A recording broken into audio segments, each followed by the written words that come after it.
No. Okay. Well, Anakin just killed a whole Death Star. How many people died on that? I mean, the best parts about Star Wars is there is no good or evil. It depends on what side you're standing on. What are you, stupid? People have been talking to me online about how Darth Vader is such a bad person. It's very clear, and it's very well established from those actions. But if you can't look and see that Anakin blowing up the Death Star possibly killed millions and millions of people, I'm gonna get in trouble for saying this right now. Oh my god, I can't believe you guys did that! Because I feel like Star Wars is very like patriarchal, so it was kind of cool to have like this sort of woman-centered figure. People have told me that it's the gayest Star Wars, and I'm frankly into it. I have to watch it again, I'm sorry. Yes. I think it's canon that R2-D2 is a lesbian. Sorry, one more time. Kathy gets a lot of shit online. Yeah. But I know that she was the one who made this show. Oh, 100%. Put another gay diverse woman in it, make it more fucking lame. I am currently still shaking a little bit from receiving this video. Nerdrotic.com.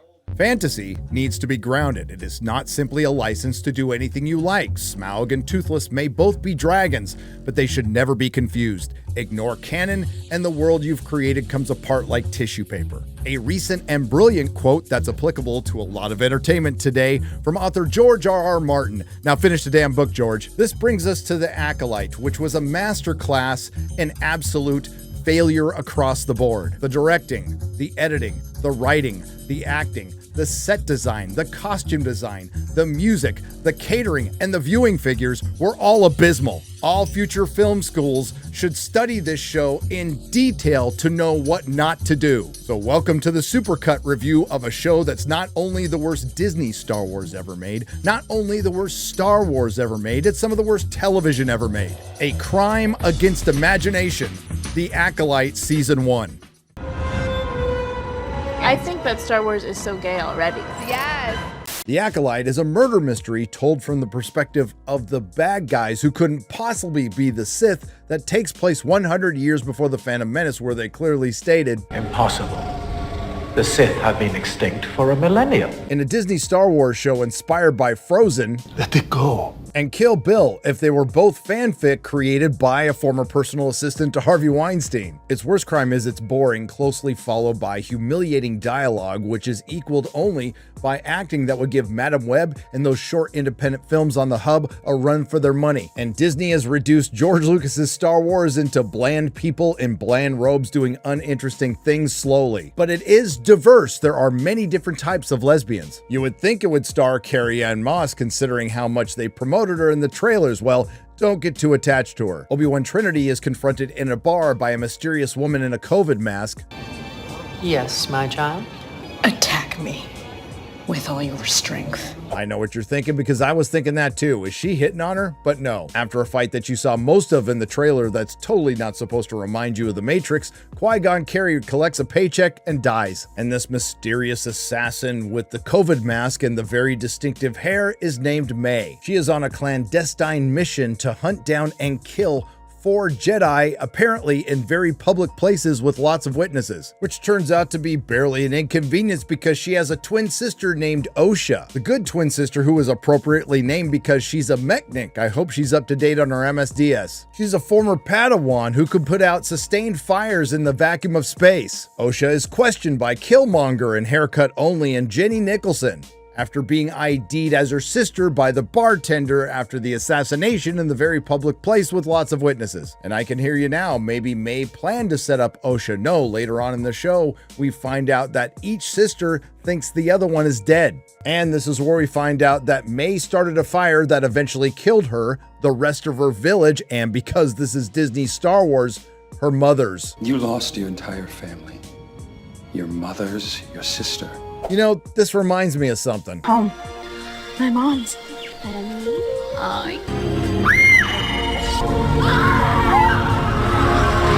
Not at all secret gay agenda. Oh yeah. Anyway, and I'm sure Amanda Stenberg was hired on her acting prowess, but I have to admit it is impressive that she can play 2 different parts exactly the same without changing her facial expression. They're the same face!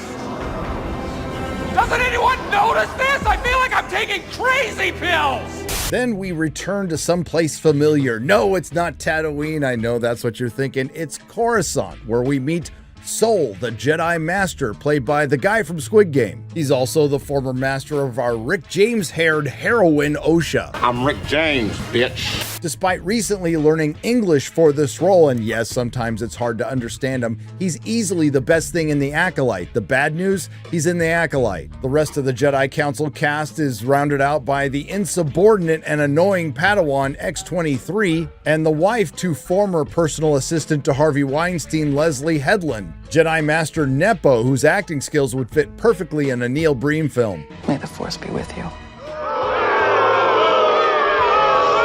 The first 2 half-an-hour each episodes of The Acolyte are absolutely filled with what we expect from D+, inane and or unnecessary trips to pad time, including our Jedi gang spending the last third of the first episode going back and retrieving their Jedi murder suspect that Shillmonger and Jedi Nicholson thought it was a good idea to leave unsupervised on a prisoner transport, which they managed to do pretty easily. Credit where credit is due, the Disney analytics know their customers well, and they know they won't be paying attention very long, so the tension is immediately lifted when Osha is no longer a suspect, because there's been another Jedi attack on Olega at the Jedi Union Temple Local 357. This time, May went after Master Torben, who has been meditating for 10 years. Master Torben hasn't spoken to anyone in over 10 years.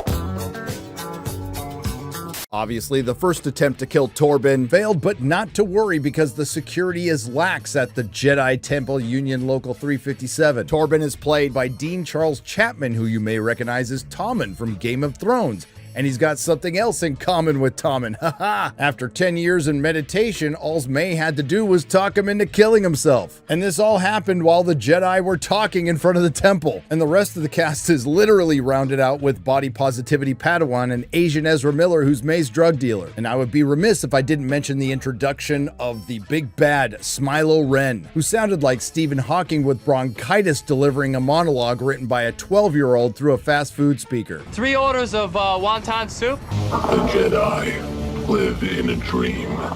Oh, some fortune cookies too. An acolyte kills without a weapon. If you attack a Jedi with a weapon, you will fail.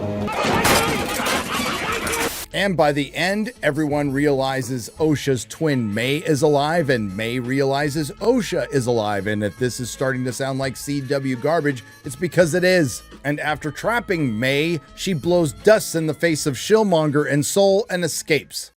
Previously on The Acolyte. You do not want to go down this road. Because you have been down there, Neo. You know that road. Frozen meets Kill Bill. I'm curious what that means. Can we elaborate? Are we getting a musical? You're not getting a musical. You ever seen a grown man naked? Don't panic. On the belt line of the automatic pipe, there is a hollow tube. Pull it out and blow on. Is it really you? Hello, motherfucker. Come play with us, Daddy. I didn't do it. I don't care. I don't like sand. It's coarse, rough, and irritating, and it gets everywhere. Pocket sand.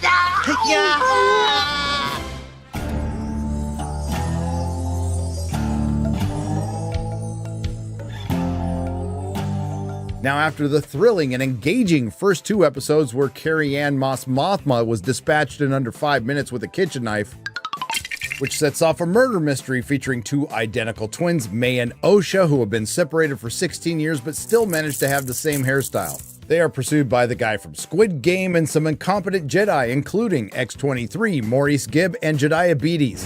Anger is not the way of the Jedi. You okay? So after getting to know Osha and May, identical twins played by Amandla Stenberg the exact same way without changing her facial expression, it's time to spend the entire episode 3 of an 8 roughly half-hour each episode series with a flashback that she's not even in. We start out 16 years earlier on the planet Brendok with young May and Osha, who are played by sisters who will eventually grow up to be identical. We're twins. And they live in hiding in a giant stone structure on top of a mountain run by an all-female coven of witches. What could possibly go wrong? And this all-female coven filled with just a few dozen people must have accomplished architects, engineers, and stonemasons. Did they just run across this fully operational stone structure base on the top of a mountain? Considering they mentioned they only recently arrived at the planet. Any sign of the visiting Jedi? None. Our scouts think they've moved their ship inland.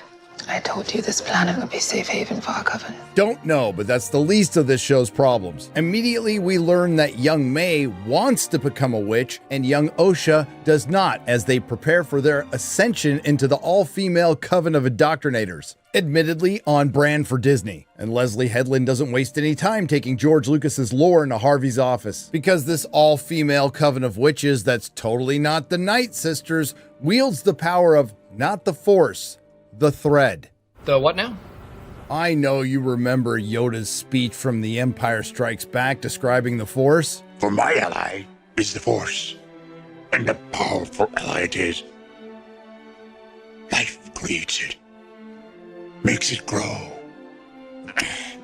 Its energy surrounds us and binds us. Luminous beings are we, not this crude matter. It appears it needed to be updated for a modern audience. All living things are connected by the same thread. A thread woven through all of existence. Some call it a force and claim to use it. But we know the thread is not a power you wield. Pull the thread, change everything. It ties you to your destiny. It binds you to others. And right after Mother Anastasia says that the thread is not a power you wield, she wields the power. Now, apparently the thread is some gobbledygook having to do with the power of one or two or many, and Mother Anastasia demonstrates this by showing the power of one, which is force pushing one woman, or showing the power of two, which is force pushing two women, and I'm guessing the power of many is pushing many women. All I know is that dyke can play. And after one of the girls' mothers, Mother Anastasia, pushes them to the ground to where they almost hit their head on the steps, the other mother, Coral, hears a noise from the computer room. Is it the Jedi they've already acknowledged they know is on the planet, or is it a computer malfunction because they have no men for IT? Hello, sir. Good afternoon, sir. How are you doing? You're having problem with your computer. And after another scene about the two girls arguing about the Ascension, Mother Anastasia explains what it is. Ascension is about walking through fear. It is about sacrificing a part of yourself, the power of many, instead of the power of one. No offense, but it sounds like some commie gobbledygook. Then we get a heavy dose of modernity. The galaxy is not a place that welcomes women like us. Yes, the message is strong with this one, and we're just getting started. And just in case you weren't convinced in the previous two scenes that Osha doesn't want to become a witch and May does, they show you again. And this is where we find out this very peaceful all-female covenant of witches is hunted and persecuted by who? The Republic? The Jedi? Tonight we enact a ceremony we have not performed since our exile. We were hunted, persecuted, forced into hiding, all because some would consider our power dark, unnatural. We were on the brink of extinction. What the hell was that? And if that wasn't bad enough, we've finally arrived to the cringe part. Ladies and gentlemen, I present to you Disney Star Wars. Power of one, the power of two, the power of many. The power of one, the power of two, the power of many. You know, I've seen something like this before.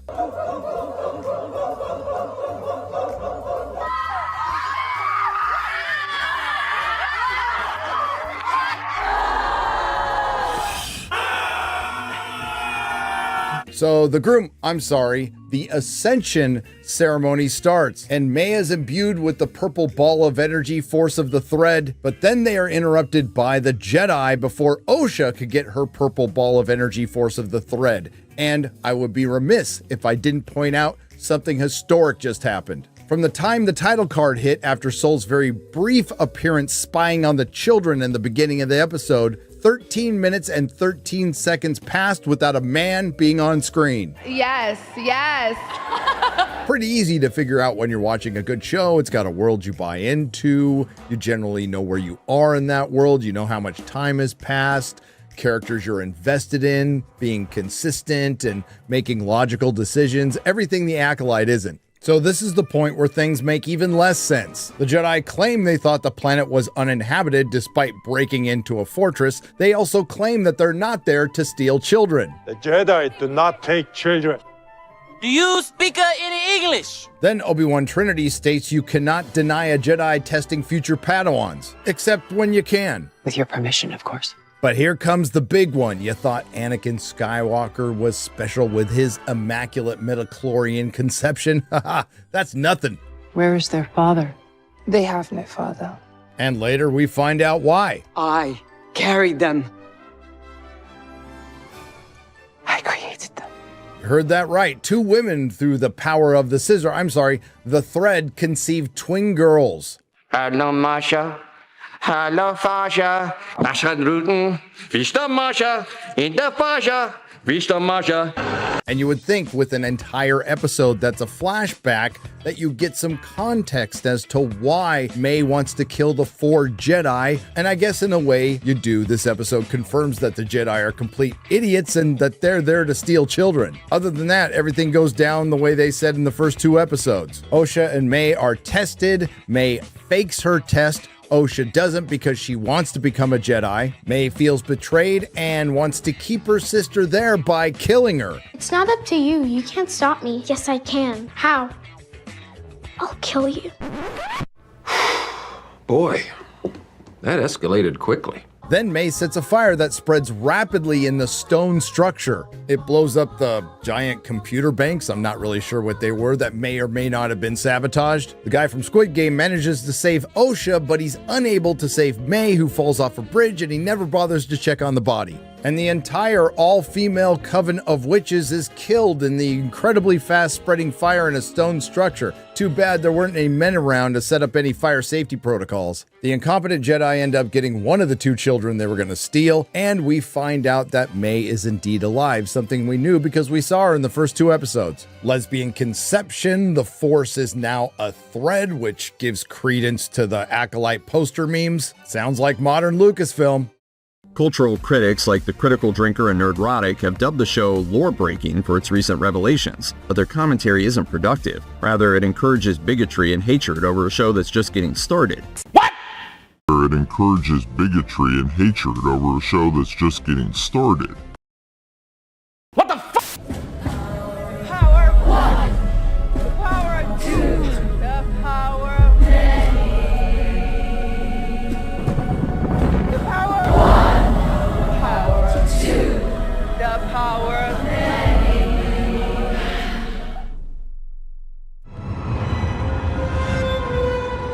Previously on The Acolyte. You lost your entire family.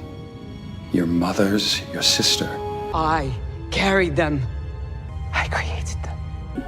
The power of 1, the power of 2, the power of many. Where is their father? They have no father. You are not.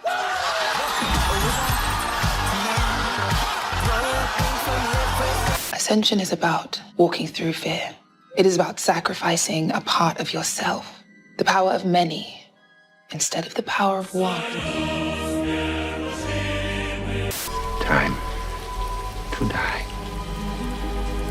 The Acolyte Episode 4 is thankfully a very short 27 minutes and 11 seconds, not counting the previously on in credits, which quite frankly isn't enough to review, but thanks to the Acolyte's lead actress Amandla Stenberg providing us with some bonus content, now there is. The Acolyte Episode 4 Day is filled with slow-moving establishing shots, multiple exposition scenes, characters slowly walking down hallways or slowly walking up to doors, characters talking to each other and not making much sense, and we're gonna skip all that. It opens up with an establishing shot of planet Gobbledygook where we find the Wookiee cooking and possibly investigating the lesbian space witches. Man, at least we get to see a Jedi Wookiee fight, right? Can't wait for that. This is followed by a scene with Osha, who was coincidentally Osha trained to put out fires in space, crushing on X-23. And who couldn't see this coming with a Disney Star Wars product? Two young girls crushing on each other after roughly 4 minutes of screen time together. Now, to be fair to the House of Mouse,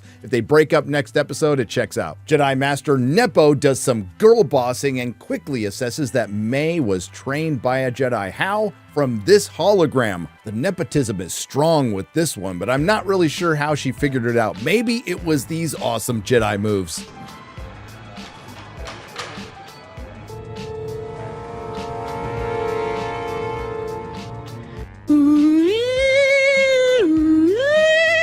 Then Jedi Master Nepo spends the rest of the scene trying to figure out what the hell Jedi Master Soul is saying.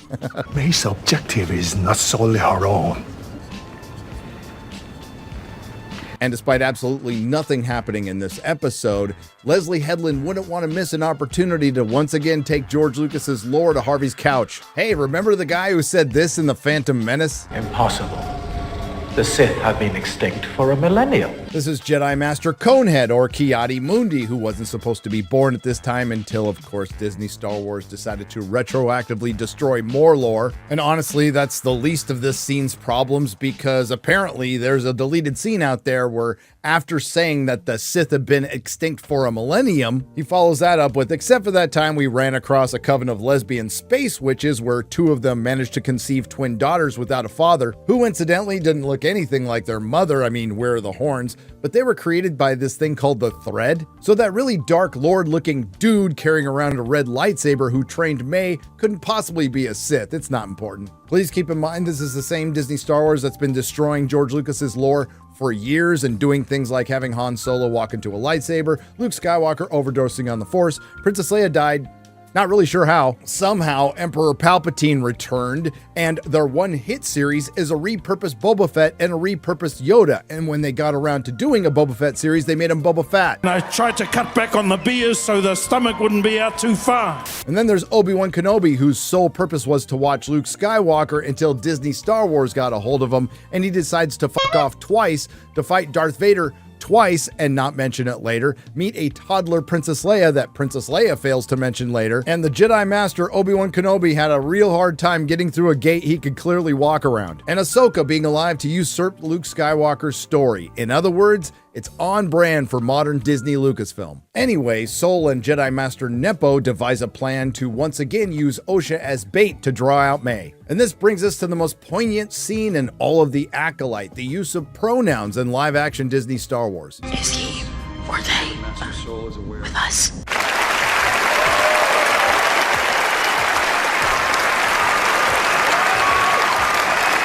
And the rest of the 27-minute episode is spent with the clueless Jedi in a race to get to Kelnaka, the Wookiee Jedi, before Asian Ezra Miller and May. Then we get a heel turn that might give you whiplash. May is good now. You heard me right. I don't need to do this anymore. I don't need to kill a Jedi without a weapon. I don't need to keep this deal. What? Osha being alive changes everything. My loyalty is to Osha, not your master. What I'm going to do is surrender myself to Kelnaka and then turn myself into the Jedi. You gotta be f***ing kidding. And this shouldn't surprise anyone. Nobody thought that diverse female antagonist was actually going to be evil. Of course she's going to be oppressed somehow, and her actions will be justified, even being responsible for the death of 2 Jedi. Down with the patriarchy. And leave it to a Disney Star Wars Gen Z villain to give up on revenge because it's hard. This brings us to Kelnaka, the Jedi Wookiee, arguably the most compelling thing about this series. It would have been awesome to see him fight, right? Well, he dies off screen. And what was the reason we didn't get to see a Jedi Wookiee fight? The budget. Listen, guys, they only had $180 million. What do you expect? And after sitting through 27 minutes and 11 seconds of an episode that felt like it was 2 hours long, you would think this Disney Star Wars intricately written story would lead to something after we had 2 girls crushing on each other, pronouns in space, and a Wookiee Jedi killed off screen. Nah, Smilo Ren shows up and pushes a bunch of Jedi.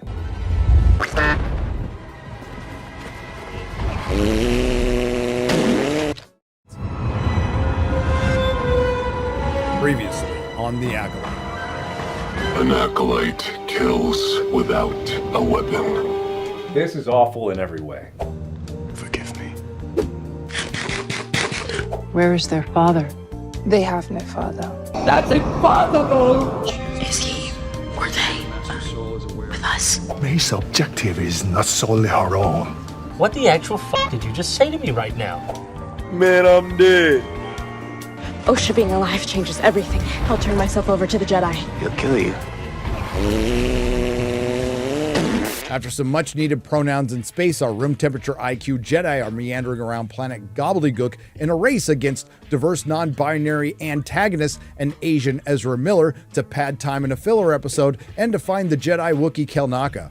Diverse non-binary antagonist decides she's not an antagonist anymore. Kelnaka, the Jedi Wookiee, gets killed off screen, and it all culminates in a force push. This brings us to the second half of what was obviously one episode cut in half within a series with enough story to fill maybe an after-school special. After being force pushed by Smilo Ren, diverse non-binary protagonist wakes up halfway through what we are told is the best lightsaber duel since the Phantom Menace. Well, I can't honestly say yes or no because most of that must have happened behind the trees on the repurposed set from the Jungle Cruise. May and the audience are able to peer through a couple of trees and witness Smilo Ren dispatch 3 Jedi with ease.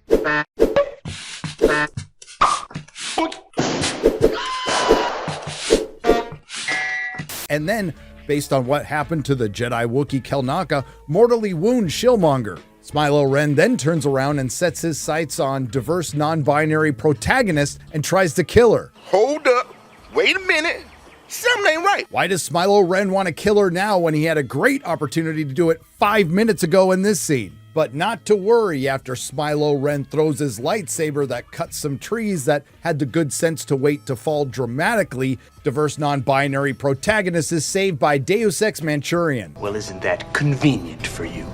Now, where the hell was Master Soul when his fellow Jedi were getting shish kebabbed? Don't know. Diverse female protagonist is sent off with Shillmonger to go back to the ship until she comes up with a better idea than the Jedi to deal with Smilo Ren later on in the script. And then we overused Wipe to diverse non-binary antagonist who doesn't want to be an antagonist anymore. After she steals Kelnaka, the Jedi Wookiee's lightsaber, she's confronted by X-23. And then diverse non-binary antagonist who doesn't want to be an antagonist anymore tries to kill X-23 for wanting to arrest her. You're under arrest for the murder of Master Indara, the murder of... Hold up. Wait a minute. Something ain't right. Wasn't it in just the last episode that diverse non-binary antagonist, right when she decided she didn't want to be an antagonist, says she wants to turn herself in? OSHA being alive changes everything. I'll turn myself over to the Jedi. Make up your mind. And there's a lot of fighting in this episode. Master Soul and Smilo Ren take a couple of hacks, speak a couple of lines. What master hides his face from his pupil? What? Then it cuts away to X-23 fighting diverse non-binary antagonist who didn't want to be an antagonist, but now she's an antagonist again. We also find out Smilo Ren has a helmet made out of a metal ripped off from the EU that also works like Magneto's. Show your face. And let you read my thoughts. And after dispatching almost a dozen Jedi with ease, Smilo Ren leaves Soul when he has him dead to rights. He goes off to fight X-23 right after she subdues diverse non-binary antagonist who's decided to be an antagonist again. And wouldn't you know, after Smilo Ren easily dispatched almost a dozen Jedi, he has a tough time with the strong female Padawan. And we've arrived at the point in the script where diverse non-binary protagonist has come up with a better idea than the Jedi to take out Smilo Ren by using the bugs that are attracted to light. And yes, I can hear you now, dear viewer. Wasn't there a bunch of lightsaber dueling in the forest? Yes, it's only the type of light the script calls for. Speaking of lightsaber duels, we get one between X-23, the guy from Squid Game, and Smilo Ren, and Screen Rant reported before the episode aired that we'd be getting the best lightsaber duel since the Phantom Menace. After the episode aired, Screen Rant reported we got the best lightsaber duel since Revenge of the Sith, when in reality we got the best lightsaber duel since the last lightsaber duel. Then something shocking happens. Strong female Padawan gets killed by Smilo Ren. How do I know? Well, she doesn't doesn't just get a shot in the gut, she gets shanked 3 times. To be fair, so far, this was not the worst episode of The Acolyte, largely due to the fact that there was very little dialogue. That's about to change. Let's get stupid. There's a standoff and Smilo Ren throws his cloak to distract the guy from Squid Game. Oi, Gary! I used that clip in my review. Yup! Then Smilo Ren takes the wanted fugitive that's killed Jedi hostage. Now let's not get bogged down with the details like Smilo Ren not having his helmet on and Master Soul could probably get in his head, and considering Smilo Ren and diverse non-binary female antagonists are responsible for the death of dozens of Jedis, I consider this a win-win. But no, Master Soul tosses his lightsaber. What an idiot! Oh, what a loser! And this buys us time for some lore-shattering monologuing. Remember this guy from the prequels? Impossible. The Sith have been extinct for a millennium. Well, it turns out the Sith haven't been extinct for a millennium. What are you? I have no name. Wait a minute, is this just footage of Ezra Miller in Hawaii? But a Jedi like you might call me Sith. It looks like poor Wikipedia is going to have to rush out and change the lore for Ki-Adi-Mundi again by stating he's not only a Jedi Knight, he's also the galaxy's biggest asshole. And for the nuance of verse, it's not about whether or not the Sith existed, it's about whether or not the Jedi were aware of them. And we round out our bad writing with a title reference. I want a pupil, an acolyte. What, we some kind of acolyte? It's not like George Lucas's Shakespeare or anything, but can you imagine any of this going on in his Star Wars? Qui-Gon Jinn sitting there going, there's something going on behind the scenes, some sort of phantom menace. And after all this, we find out what Smilo really wants, to be his true, authentic self. What do you want?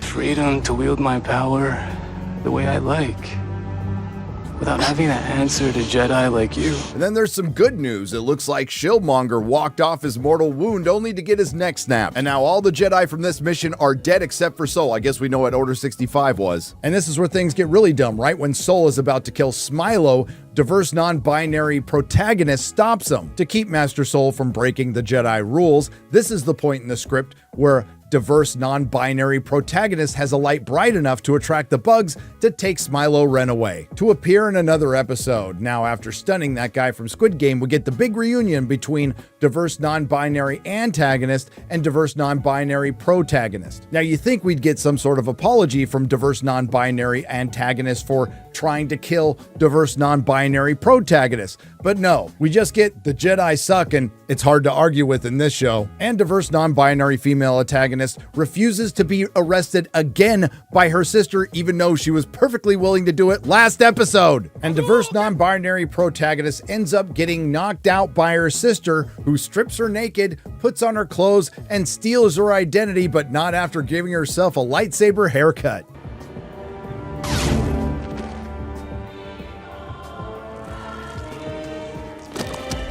And now we know what the Acolyte is. No, it's not Frozen meets Kill Bill. It's the Parent Trap, or the Jedi Trap. Diverse non-binary antagonist posing as diverse non-binary protagonist then meets up with Jedi Master Soul, whose ability to look into someone's mind must not be working that day, along with not being able to smell burning hair or spot the spiral on May's forehead that Osha doesn't have. And I have to agree with my favorite editor, Perry Chan, when he said, best episode so far, 1 out of 10.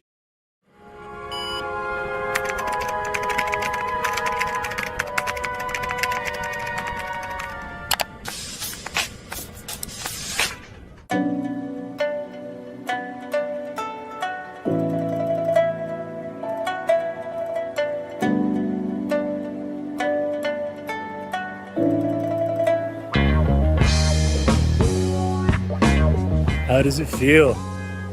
Feels good, doesn't it? To hold one in your hand again. Stay where you are. If you're not gonna join me, I'd like to put my clothes back on.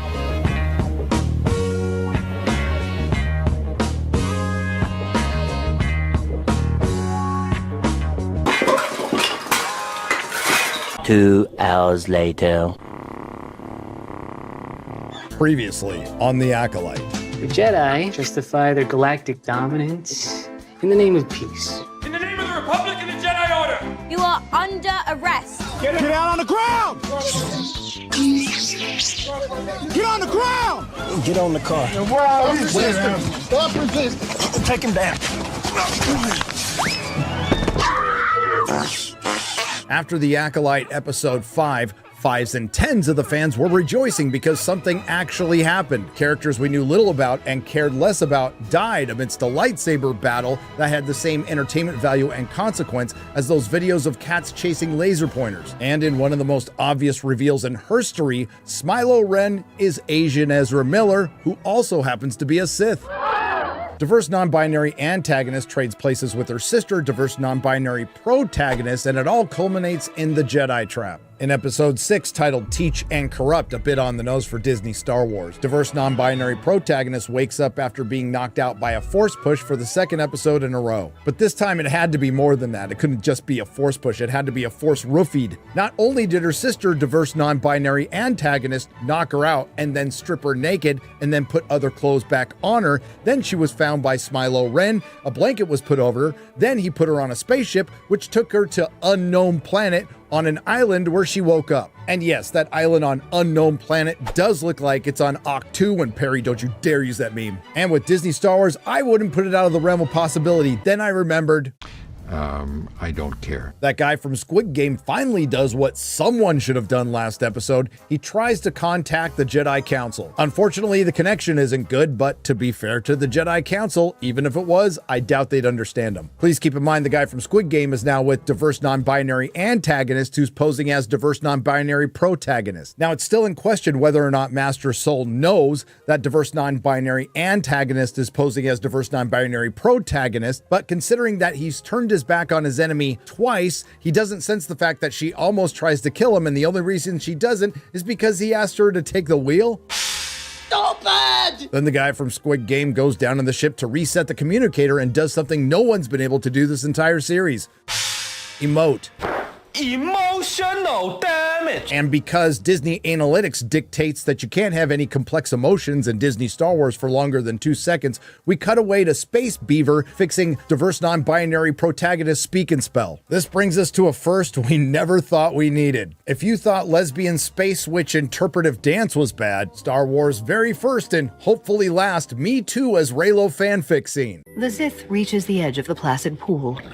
He unslings his bag from his shoulder and unpacks it, while Osha observes from a hiding spot in the rocks.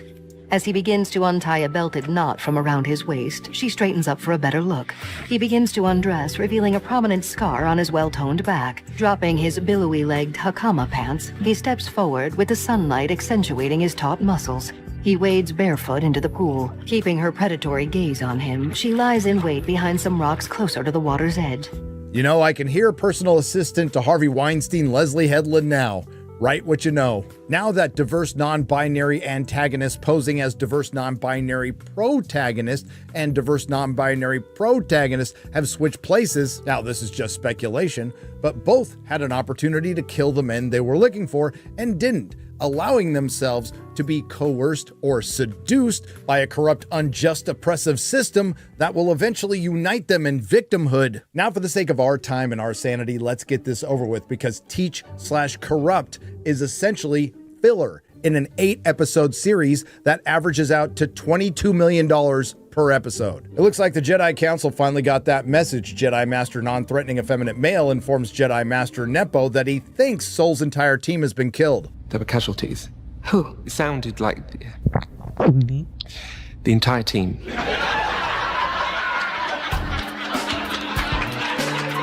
Finally, we get some urgency from the show when Jedi Master Nepo says the Jedi must leave immediately, but not before they have one more scene together before leaving Coruscant so they can make a little joke about Master Jedi Nepo's tummy getting upset in hyperspace. I don't get sick. I find it unsettling.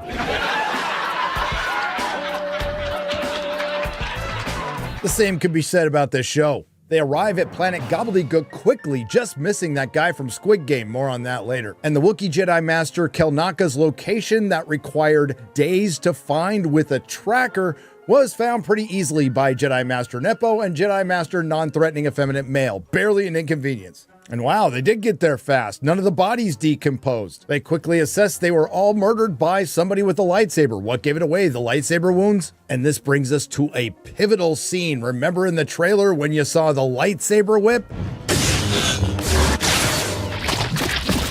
That was used to kill a bug. And the wise Jedi Master Nepo, surrounded by the bodies of murdered Jedi with lightsaber wounds that are at least going to get buried now, has determined that something is amiss. Meanwhile, with diverse non-binary antagonists posing as diverse non-binary protagonists, she's spending her time with the sad soul after dealing with the communications breaking down that they fixed by resetting it and the ship breaking down that they fixed by resetting it. Now, the question is, was this sabotage? No, the ship just broke. This is followed by another cutesy, silly Billy scene when Space Beaver attacks the woman who is directly responsible for the death of 2 Jedi and an accessory for the death of dozens.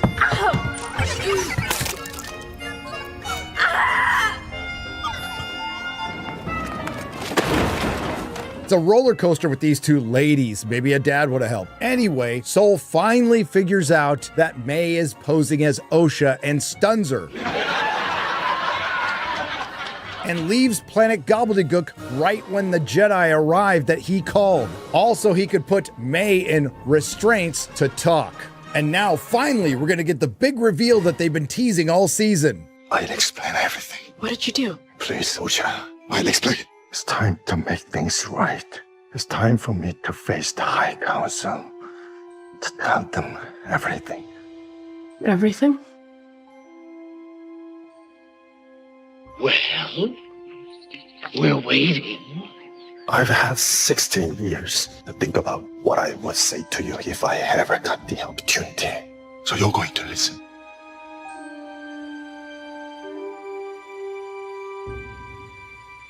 Next episode. Oh, and the whole Osha and Smilo Ren talking in a cave is filled with vague notions of the Sith, how it's about feelings. They talk about his helmet. No, not that helmet. Kurtosis, handy against lightsabers, but also a sensory deprivation headpiece.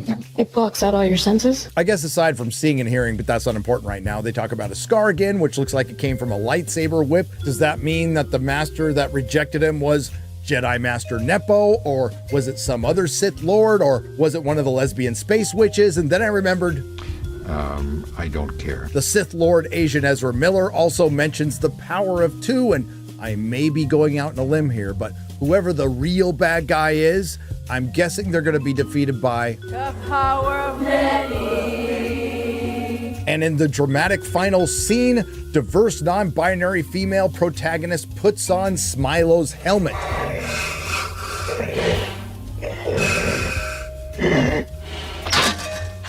I can't breathe in this thing! Will diverse female protagonist become an antagonist? Will diverse female antagonist become a protagonist for the 3rd time? Will there be a Jedi with an above room temperature IQ? Will the Rotten Tomatoes audience score go up or down from 14%? Can a week go by without the corporate access media blaming the fans for a bad show? So I don't know what went on with Chiari-Mundi. I heard there was some drama. It's the dumbest thing ever. It's about a birthday. Oh, shit. Here we go again. Okay, sorry guys. Yes. Like, how did Jason Mendoza go from like Jason Mendoza to the hot Star Wars baddie? I can fix him. I felt like Amandla, when she understood the breadth of what she would be doing, dug so deep into both of the girls.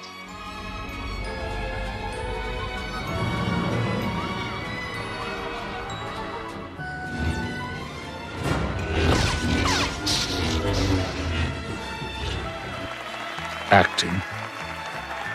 Indara closes her eyes with intense focus. Meanwhile, the witches maintain their spell. Her face tensed, Indara purses her lips and turns her head to one side. In the common room, the witches all collapse into a lifeless heap.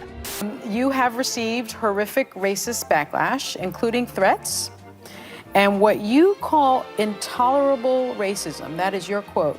Can you talk about that a little bit, and what has that been like? I dropped a diss track. That's what I heard. When do you decide to utilize discipline to not engage in a reactive way to hatred? And when do you decide to engage in honor by honoring your values and your belief system?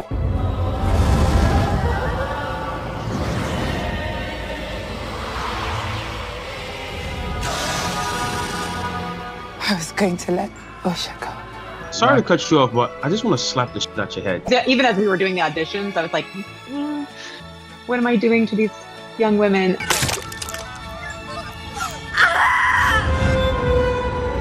Previously on The Acolyte. What are you doing here? I'm here to kill you. Forgive me. Ascension is about walking through fear. It is about sacrificing a part of yourself. Where is their father? They have no father. Down with the patriarchy. And what happens if the Jedi discover how you created them? The power of many.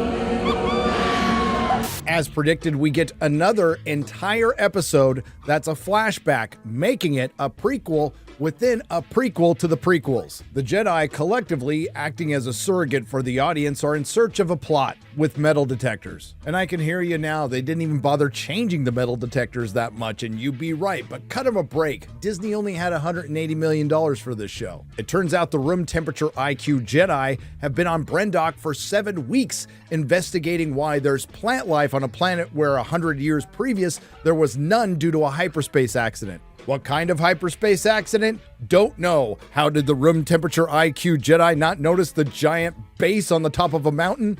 Don't know. If only they had some form of scanner that can pick up life forms, cities, or technology. No, I'm not going to change my mind about this. I'm not picking up any cities or technology. Massive life form readings, though. There's something alive down there. But according to that guy from Squid Game, the real reason the room temperature IQ Jedi are there is virgins? We are looking for a virgins. You know I don't speak Spanish. In English, please. Oh, a virgins. Like in The Force. You remember that really unique story about Anakin Skywalker? Not so much anymore. I hate them. We learned this because the room temperature IQ Jedi are just trying to console a Padawan who wants to go home. And I want to go home to Coruscant. I know, but we're on a mission. We also learned that guy from Squid Game doesn't have a Padawan at this point. That's why I have a Padawan and you do not. The previous 2 clips will be important for later. The next couple of minutes are spent with that guy from Squid Game going back and watching episode 3. At this point, I'll tell you, within this 30-minute episode that costs an average of $22.5 million is filled with repurposed and reused footage just from a different angle that adds no new information, including when the lesbian space witches initially meet the room temperature IQ Jedi, they thought they broke in, and it turns out they broke in. In episode 3, we were led to believe that the room temperature IQ Jedi, acting as the High Republic Youngling Protective Services, were concerned for the safety of Osha and May, and it turns out that the Jedi were concerned for the children's safety. But then the Disney Star Wars storytellers decide to drop this bomb on us when the malevolent leader of the communist lesbian space witches invades the mind of little Torben. Against his will, she attempts to seduce him to the dark side of the thread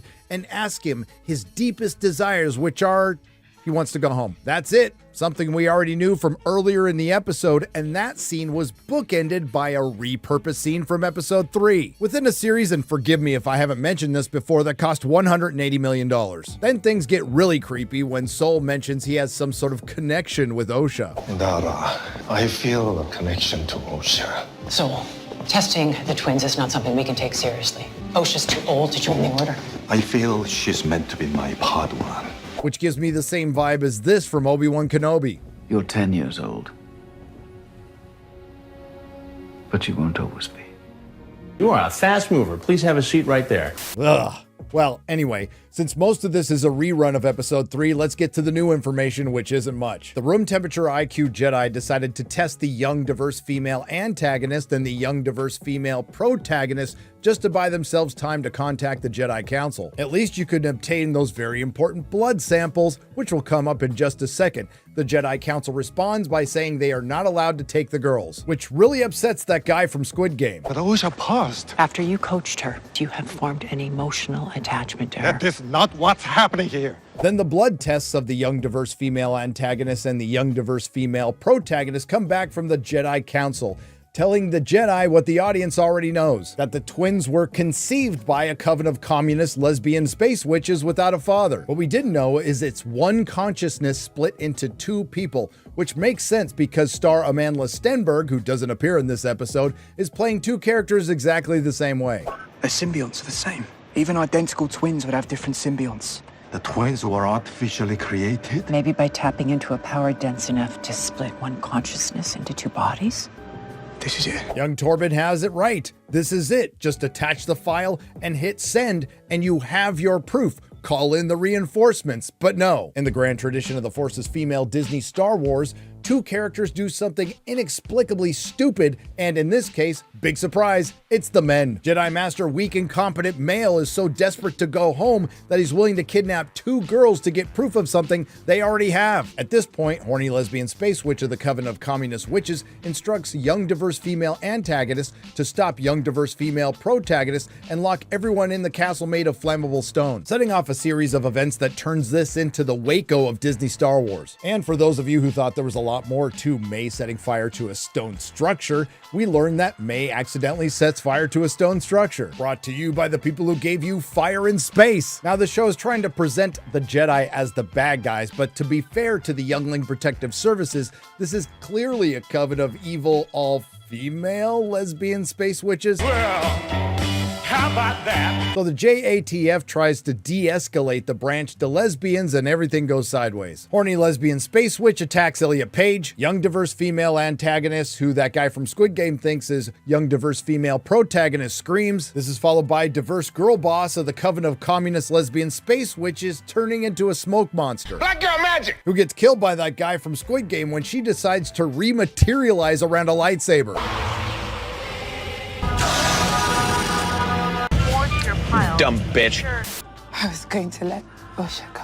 I don't know, maybe lead with that before you turn into a giant smoke demon and maybe reappear 2 or 3 feet to the left or right. Horny lesbian space witch is angered that that guy from Squid Game killed the woman she was eventually going to break up with. Then the horny lesbian space witch turns into a smoke monster that can obviously move to another place and possesses Kelnaka, and we finally get some Jedi Wookiee action, with the added bonus of being possessed by a gaggle of lesbian space witches. Kelnaka, the possessed Wookiee, makes easy work of that guy from Squid Game and Miley Cyrus in her non-binary getting back at her dad form. But not to worry, girl boss Carrie-Anne Moss Windu is there to save the day. Indara leaps in, takes the Wookiee down, and hovers her open hand over his temple. And as far as I'm concerned, this is the best part of the episode. Indara closes her eyes with intense focus. Meanwhile, the witches maintain their spell.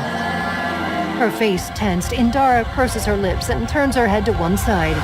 In the common room, the witches all collapse into a lifeless heap. Our hero, I'm guessing the remaining women in the Coven of Communist Space Witches, died in the fire that rapidly spread through the highly flammable stone structure that blew up the generator. That guy from Squid Game does give a half-hearted effort to save both the young diverse female antagonist and the young diverse female protagonist, but ultimately ends up with his prize Osha. Qui-Gon Bint then reprimands the male Jedi and then decides to cover the whole thing up. In the Acolyte, the Jedi are bad, but in truth, they're mostly functionally retarded. The lesbian space witches, which are presented as malevolent, which they aren't, are evil morons, but this shouldn't surprise anybody when it's all in a show written by creatively bankrupt hacks, whose only accomplishment is shrinking an already dwindling fan base. She ignites the lightsaber and backs him against the mouth of the cave, holding it to his throat. Her anguished eyes stare at him unfocused. Pressed against him, she meets his sympathetic gaze. He gently takes hold of her arm, the red blade still throbbing right in front of his throat. Osha gazes deeply into his eyes. How does it feel? Previously on The Acolyte. I mean, the best parts about Star Wars is there is no good or evil. It depends on what side you're standing on. I feel like Star Wars is very like patriarchal, so it was kind of cool to have like this sort of woman-centered figure. People have told me that it's the gayest Star Wars, and I'm frankly into it. I carried them. I created them. It's pretty gay, let's be honest. But if you can't look and see that Anakin blowing up the Death Star possibly killed millions and millions of people, I'm gonna get in trouble for saying. You should just shut up. It's You just should like, shut up. I love that you. is, You should but shut that is up. the beauty of this story. Are you people f***ing retarded? But a Jedi like you might call me Sith. I can't help but feel partially responsible. I think it's canon that R2-D2 is a lesbian. The power of one, the power of two, the power of many.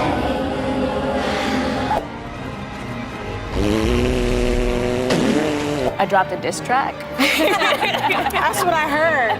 Excuse me while I whip this out. You get nauseous when you travel through hyperspace? I don't get sick. I find it unsettling.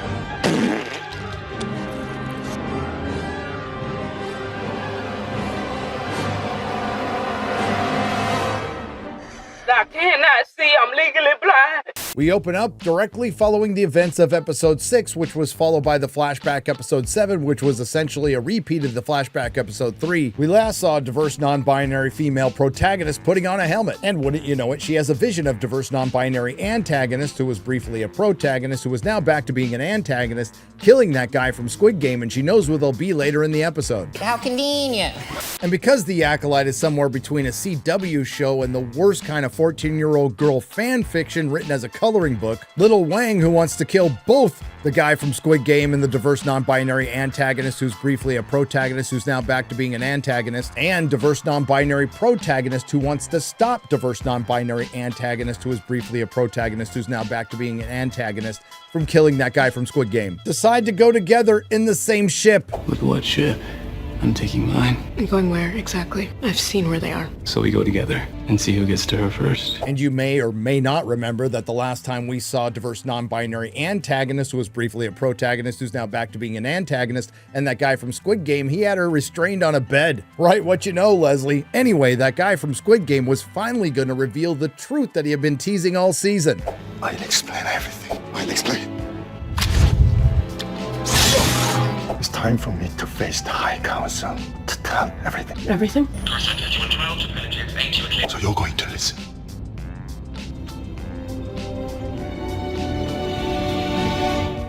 You and Osha are not twins. You're not even sisters. You're Good thing we watched the last episode, which was essentially a rehash of the third episode, which basically confirmed that diverse non-binary antagonist who was briefly a protagonist, who's now back to being an antagonist, set a fire in the highly flammable stone structure, killing the remaining coven of lesbian space witches that Moss Windu didn't kill when they possessed Kelnaka. And Soul can't help it if he's retarded and some lesbian space witch rematerialized around his lightsaber. What he is guilty of is having inappropriate connections to a youngling. But as it goes with mystery box storytelling, the audience has to wait for the uninteresting main character or characters to catch up with them. You know, it's too bad the Jedi Master Soul didn't think to remove the plot convenience from his captive. And the diverse non-binary antagonist who was briefly a protagonist who's back to being an antagonist gets away. It's barely an inconvenience. Nice helmet, by the way. But when that guy from Squid Game has diverse non-binary antagonist who was briefly a protagonist who's now an antagonist in his sights, Space Beaver sabotages him. Whoop-de-doo! What does it all mean, Basil? Diverse non-binary protagonist had the aforementioned vision and took Little Wang with her. Diverse non-binary antagonist who was briefly a protagonist who's back to being an antagonist crashes relatively close to the highly flammable stone structure. And that guy from Squid Game turns on his transponder and the Jedi receive it. But there is one small scene worth mentioning because it wouldn't be an episode of The Acolyte without Leslie Headland taking George Lucas's lore to Harvey's couch. Oh, I've used that one too much already. How about Dave Filoni taking George Lucas's lore to the doghouse? Because it happened, folks. They plagueist.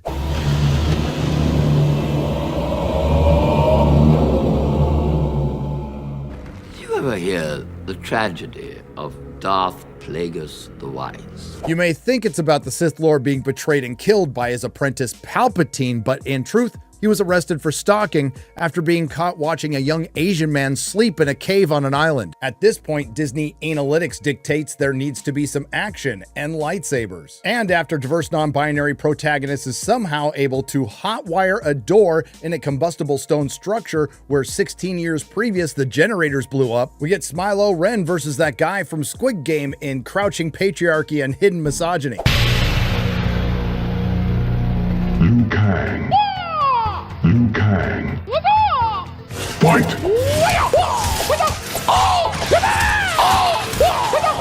I'm fucking big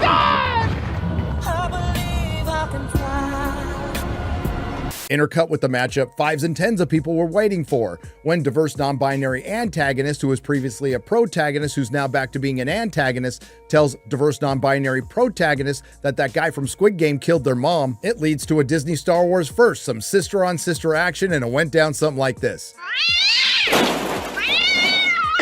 But in all seriousness, we did almost get some scissoring.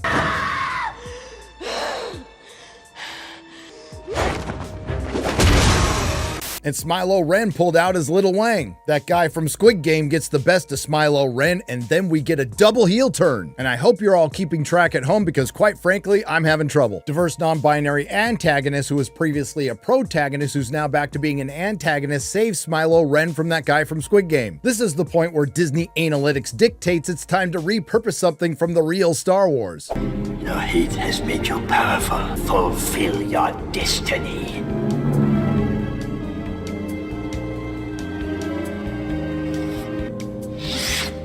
Never. Hi, Mandy. Hi, Mandy. Well, screw that. This is better.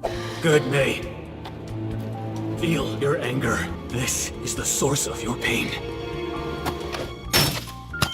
Strike him down, and your journey will be complete. No. So now it's diverse non-binary protagonist who was formerly an antagonist, who was formerly a protagonist, who was formerly an antagonist. But wait! There's more! Then diverse non-binary protagonist shows up and that guy from Squid Game admits he killed her mom. And you killed her. You killed our mother. Yes, I did. Is that true? Turning diverse non-binary protagonist into, you guessed it, diverse non-binary antagonist who was formerly a protagonist. And this brings us to what is undoubtedly a big W for DEI, a Disney Star Wars milestone. The first black female to identify as non-binary to force choke an Asian man, whose last words are, "I love you." I did everything because I love.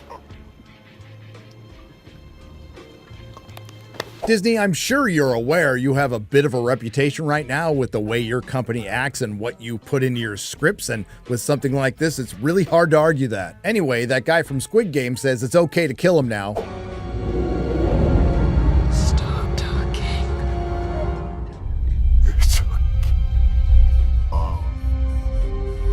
I better use my strong hand.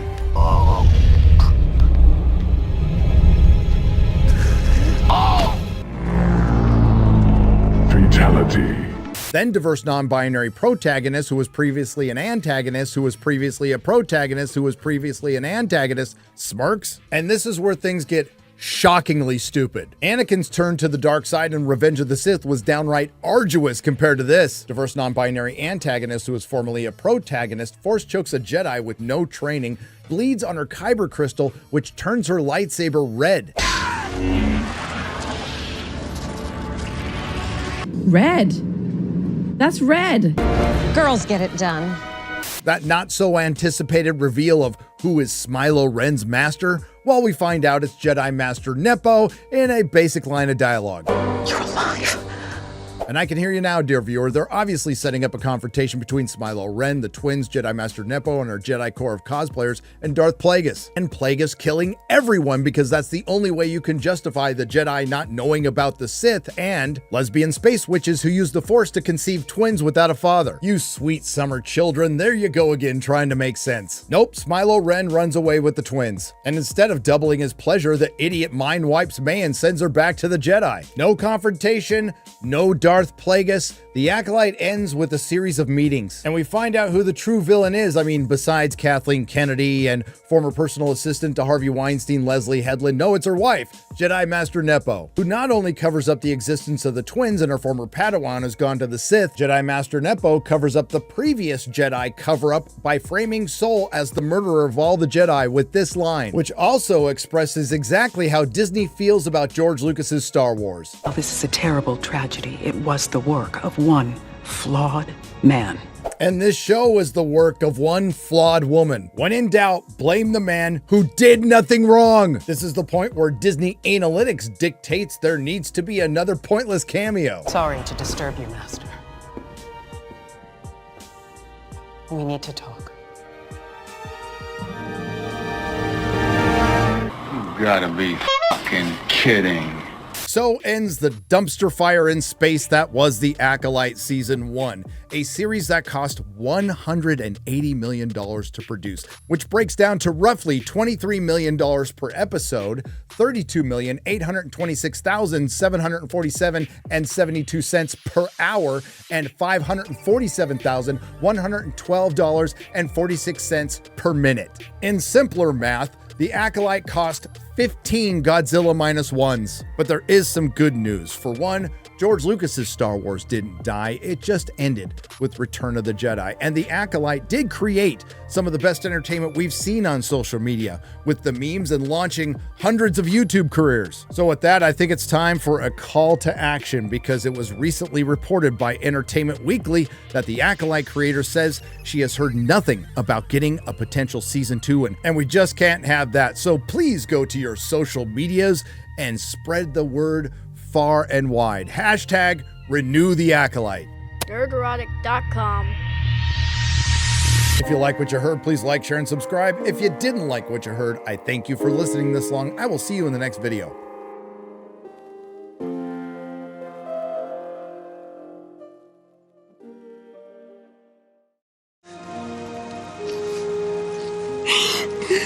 They'll never know what you sacrificed for them.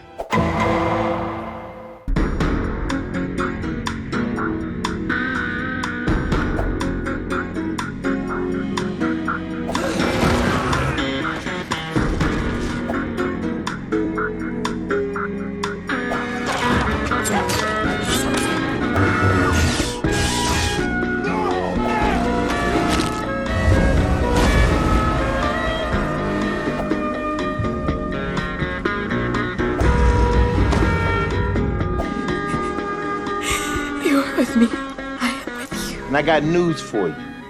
That means you're gay.